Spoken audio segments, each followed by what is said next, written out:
to thrilling tales of adventure. I'm Martel, reading Captain Blood by Raphael Sabatini. Chapter 8. Spaniards.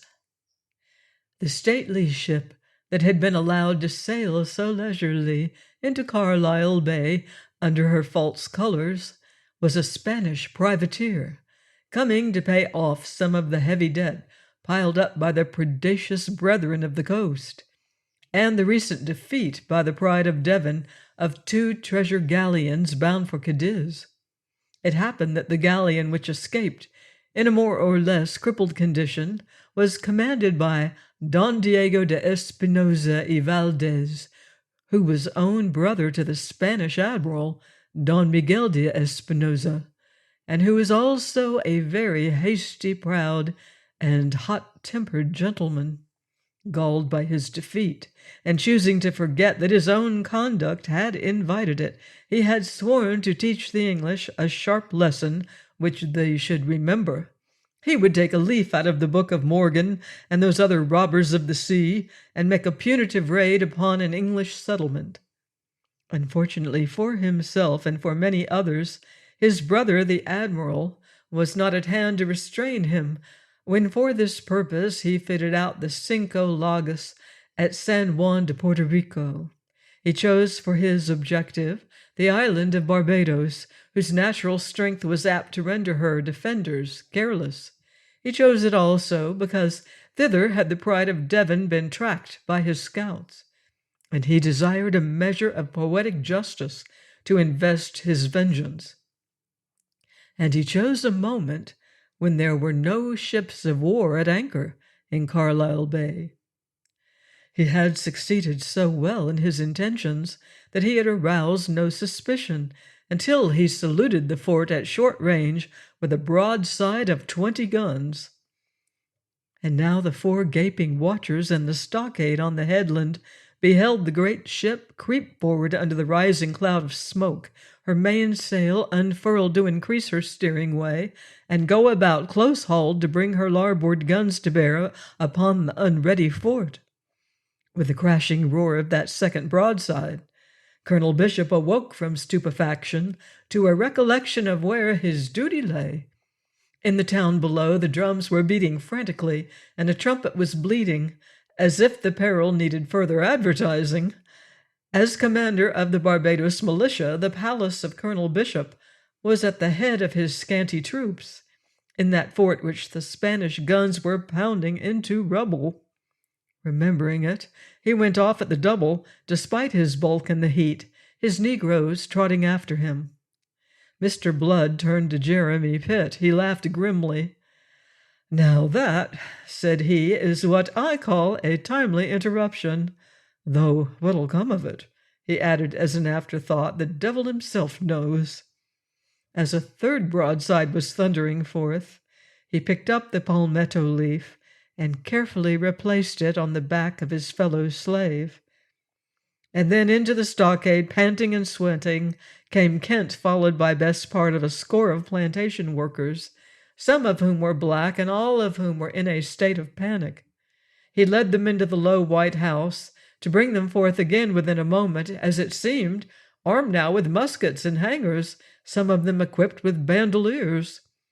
By this time the rebels convict were coming in 2s and 3s, having abandoned their work upon finding themselves unguarded, and upon scenting the general dismay. Kent paused a moment as his hastily armed guard dashed forth, to fling an order to those slaves. "To the woods," he bade them. "Take to the woods and lie close there until this is over and we've gutted these Spanish swine." On that he went off in haste after his men, who were to be added to those massing in the town, so as to oppose and overwhelm the Spanish landing parties. The slaves would have obeyed him on the instant, but for Blood. "What need for haste and in this heat?" quoth he. He was surprisingly cool, they thought. "Maybe there'll be no need to take to the woods at all, and anyway, It will be time enough to do so when the Spaniards are masters of the town." And so, joined now by the other stragglers, and numbering in all a round score, rebels convict all, they stayed to watch from their vantage ground the fortunes of the furious battle that was being waged below. The landing was contested by the militia and by every islander capable of bearing arms, with the fierce resoluteness of men who knew that no quarter was to be expected in defeat. The ruthlessness of Spanish soldiery was a byword, and not at his worst had Morgan or Launay ever perpetrated such horrors as those of which these Castilian gentlemen were capable. But this Spanish commander knew his business, which was more than could truthfully be said for the Barbados militia. Having gained the advantage of a surprise blow which had put the fort out of action, he soon showed them that he was master of the situation. His guns turned now upon the open space behind the mole, where the incompetent bishop had marshaled his men, tore the militia into bloody rags, and covered the landing parties which were making the shore in their own boats and in several of those which had rashly gone out to the great ship before her identity was revealed.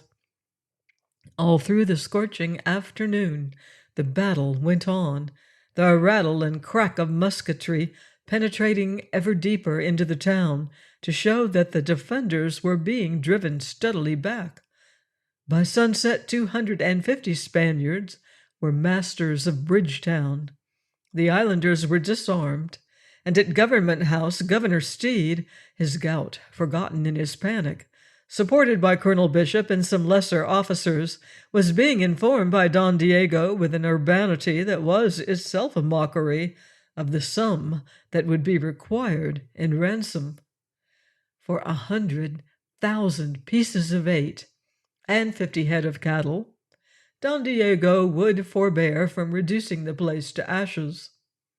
And what time that suave and courtly commander was settling these details with the apoplectic British governor, the Spaniards were smashing and looting, feasting, drinking, and ravaging, after the hideous manner of their kind. Mr. Blood, greatly daring, ventured down at dusk into the town. What he saw there is recorded by Jeremy Pitt, to whom he subsequently related it, in that voluminous log from which the greater part of my narrative is derived. I have no intention of repeating any of it here. It is all too loathsome and nauseating, incredible indeed that men, however abandoned, could ever descend such an abyss of bestial cruelty and lust.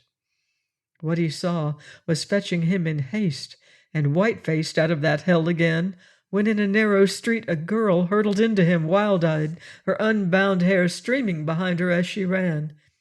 After her, laughing and cursing in a breath, came a heavy-booted Spaniard. Almost he was upon her, when suddenly Mr. Blood got in his way. The doctor had taken a sword from a dead man's side some little time before, and armed himself with it against an emergency. As the Spaniard checked in anger and surprise, he caught in the dusk the livid gleam of that sword, which Mr. Blood had quickly unsheathed. "Ah, per Ingles!" he shouted, and flung forward to his death. "It's hoping I am you're in a fit state to meet your Maker," said Mr. Blood, and ran him through the body. He did the thing skillfully, with the combined skill of swordsman and surgeon. The man sank in a hideous heap without so much as a groan. Mr. Blood swung to the girl, who leaned panting and sobbing against a wall. He caught her by the wrist. "Come," he said, but she hung back, resisting him by her weight. "Who are you?" she demanded wildly. "Will you wait to see my credentials?" he snapped. Steps were clattering towards them from beyond the corner round which she had fled from that Spanish ruffian. "Come," he urged again, and this time, reassured perhaps by his clear English speech, she went without further questions. They sped down an alley and then up another, by great good fortune meeting no one, for already they were on the outskirts of the town. They won out of it, and white-faced, physically sick, Mr. Blood dragged her almost at a run up the hill towards Colonel Bishop's house. He told her briefly who and what he was, and thereafter there was no conversation between them until they reached the big white house. It was all in darkness, which at least was reassuring. If the Spaniards had reached it, there would be lights.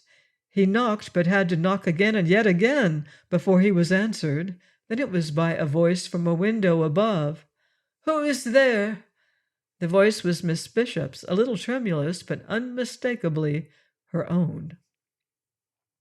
Mr. Blood almost fainted in relief. He had been imagining the unimaginable. He'd pictured her down in that hell out of which he had just come. He had conceived that she might have followed her uncle into Bridgetown, or committed some other imprudence, and he turned cold from head to foot at the mere thought of what might have happened to her. "It is I, Peter Blood," he gasped. "Oh, what do you want?"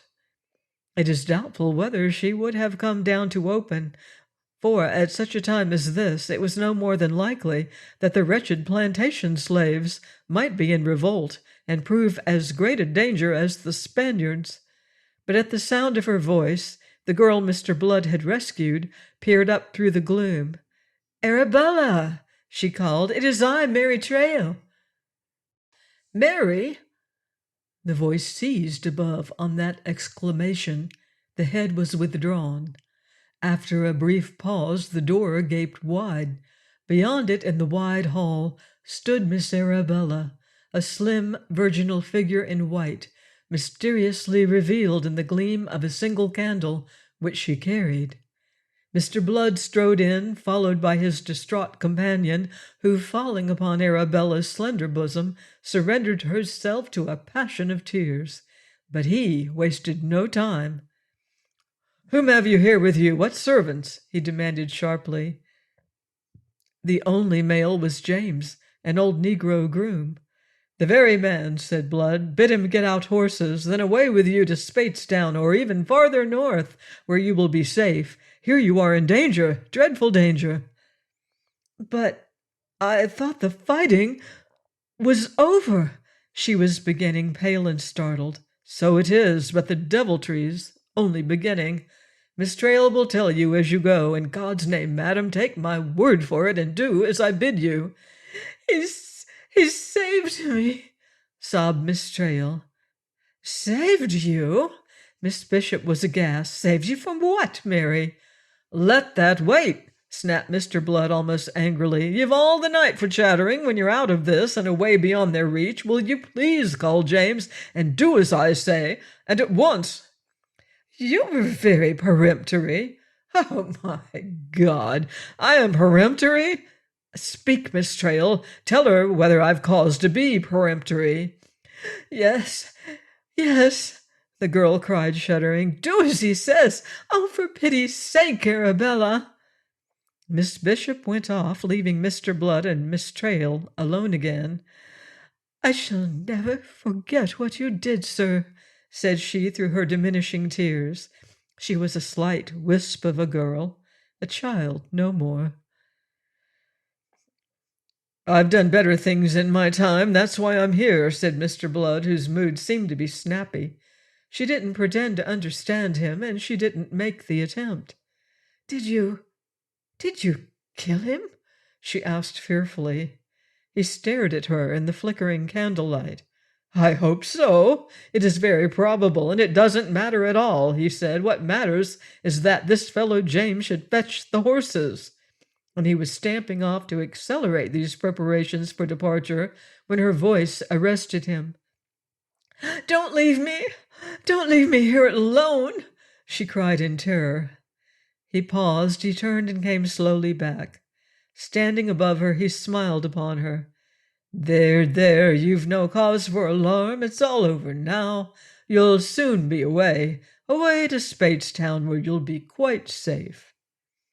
The horses came at last, 4 of them, for in addition to James, who was to act as her guide, Miss Bishop had her woman who was not to be left behind. Mr. Blood lifted the slight weight of Mary Trail to her horse, then turned to say good-bye to Miss Bishop, who was already mounted. He said it, and seemed to have something to add. But whatever it was, it remained unspoken. The horses started and receded into the sapphire, starlit night, leaving him standing there before Colonel Bishop's door. The last he heard of them was Mary Trail's childlike voice calling back on a quavering note, "I shall never forget what you did, Mr. Blood. I shall never forget." But as it was not the voice he desired to hear, the assurance brought him little satisfaction. He stood there in the dark, watching the fireflies amid the rhododendrons, till the hoof-beats had faded. Then he sighed and roused himself. He had much to do. His journey into the town had not been one of idle curiosity to see how Spaniards conducted themselves in victory. It had been inspired by a very different purpose, and he had gained in the course of it all the information he desired. He had an extremely busy night before him, and must be moving. He went off briskly in the direction of the stockade, where his fellow slaves awaited him in deep anxiety and some hope. Please join me next time for another exciting chapter of Captain Blood by Raphael Sabatini, here on Thrilling Tales of Adventure.